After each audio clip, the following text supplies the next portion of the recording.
Welcome to the Towering Tropical Shirts NFL football update, where I get to talk about all things NFL. As always, brought to you by Mango Rum, so good and good for you. Sorry, missed you again last week, but after watching the Mets lose and watching the Jets have another meltdown against the Steelers, I owe Sean a whole bunch of shots. I just didn't have it. Then I had to work and blah, blah, blah. But anyway, so here we are. We're now at week 9. I know every team has played 8 games, and so usually at this point you have your first half MVPs and blah, blah, blah. It's easy for me to pick who the first half MVP is. Right now it's Josh Allen, no questions about it. But you also have, your teams that are most surprising and your most disappointing. I think your most surprising teams in the NFL right now are the Washington Commanders at 6-2 and atop the NFC East. Who knew? And also, I'm going to say the Denver Broncos. They're starting rookie quarterback Bo Nix. Bo knows how to win. Bo has won 5 of his last 6, and he's looking good. Those are my 2 surprising teams so far. My two most disappointing teams, well, I think that's pretty easy. Number 1, my New York Jets, who have found all manners of ways to lose. But I am going to put it all on the kicker, Greg Zuerlein. They finally jettisoned his ass. I think he's cost them 3 games. I think they got 3 losses because of him. Right now they're sitting at 3-6. They could just as easily be 6-3. That's all on Greg the Leg. Your foot would kick your ass out of New York. And the other most disappointing team, obviously, the Cleveland Browns. Once again, they put all their eggs in the what's his name's basket. Oh God, I can't remember. Deshaun Watson. Unfortunately, he went out with the rest of the season now with an Achilles injury. So now they got Jameis Winston. They're still in a 2-6 hole. Can they get out of it? Maybe not.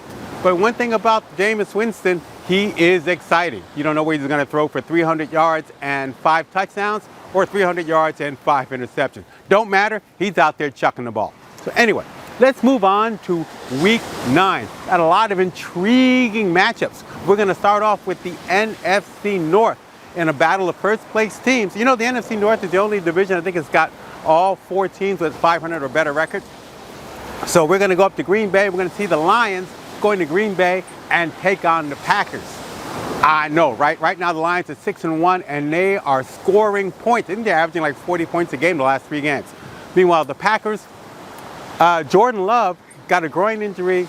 He practiced, so he's listed as questionable. He will probably play. I think that's a mistake because groin injuries can linger. I think they should sit him. They still have a good team. I think their backup, Malik Wilson, has played very, very well, or Willis rather. How do I see this game going? Right now, I think the Lions are the team to beat in the NFC. They're scoring points, and even without Hutch, their big defensive lineman, who might be back for the playoffs, their defense can still hold you close enough and watch the Lions score up and down the field. So in Green Bay, I like the Lions to win. Peg, meg, leg, I'm sure you appreciate that. Moving over to the AFC, we got the Denver Broncos, the surprising Bo-Nose Denver Broncos, going into Baltimore to take on the Ravens. Both teams started 0-2, now both teams sit at 5-3. The Broncos have done it with defense, the Ravens have done it with offense. How do I see this game going? Well, usually what you always say is good defense always beats a good offense, but the Ravens are not just a good offense, they're a dynamic offense. Even though Lamar Jackson's a little banged up, he's still, I think, one of the premier players in the league in terms of how do you defend him, whether his arm or his legs. And they can hand the ball off to Derrick Henry. And now they've also just traded for Deontay Johnson, who's going to give them some speed on the outside. I like Denver's defense, but they're stepping up in weight class here, and let's see how they do. They're playing in Baltimore. I think Denver's going to give a good account of themselves, but still going with the Ravens to win. Over in the desert, you got the Chicago Bears at 4-4 going up against, or they're 4-3 or 5-4, whatever their record is. They're going in Arizona to take on the Cardinals. Cardinals are playing some damn good football. Who knew, right? The offensive line has protected Kyler Murray very well. He hasn't been sacked in 3 straight games. First time that's happened since '75. And they've got Marvin Harrison Jr. He's a big dynamic force. James Conner's been running the football, ain't been hurt yet. I know, right? Meanwhile, the Bears are trying to come off of that amazing loss on that Hail Mary pass. And here's what worries me about the Bears. Their players are chirping, not to themselves, but about the coaching staff. The one guy moaning about, like, not handing the ball off to somebody inside the goal line and he fumbles. They're worried about their play calling. Hey, look in the mirror, Pally. How about your defensive back who had his back turned on that Hail Mary play, taunting the crowd? He turns around and they gave up a touchdown. How do I see this game going? It's never good when your players are chirping about your coaching staff. As bad as the Jets have been, their players have not been chirping about the coaching staff. That's not a good sign or a good look for the Bears. They're playing in Arizona. Hello, I like the Cardinals to win. Here's one that's going to crack people up. The Indianapolis Colts going into Minnesota to take on the Vikings. You're wondering, why should this crack people up? Because it's going to be Joe Flacco, who's been named the starter for the rest of the season, at least until he gets, until he screws up, for the Colts, going up against Sam Darnold for the Vikings. Hey, you know what they have in common? They both played together on the Jets. I know. That was several years ago. That's when the Jets sucked. Neither of those guys is any good.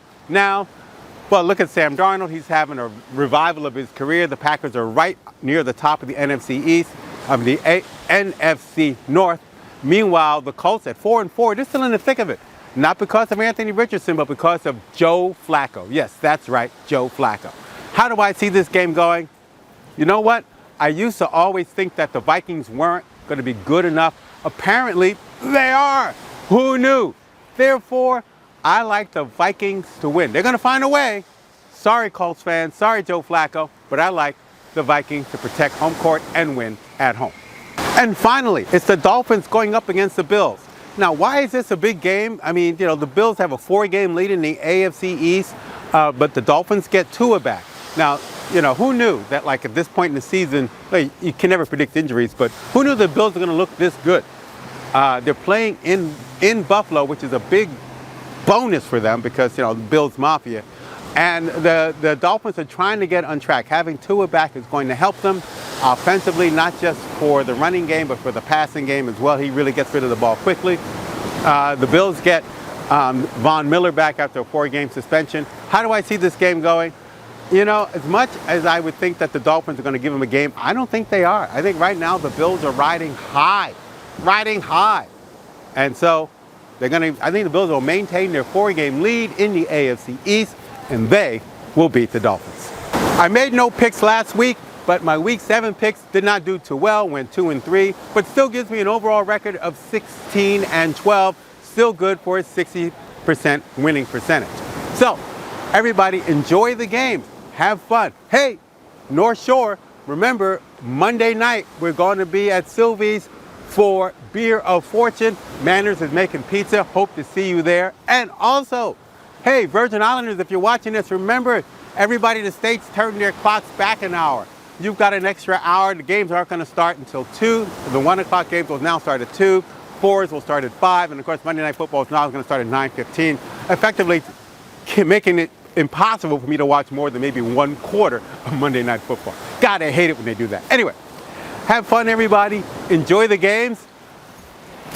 Mets re-sign Pete Alonso, and we'll see you next week.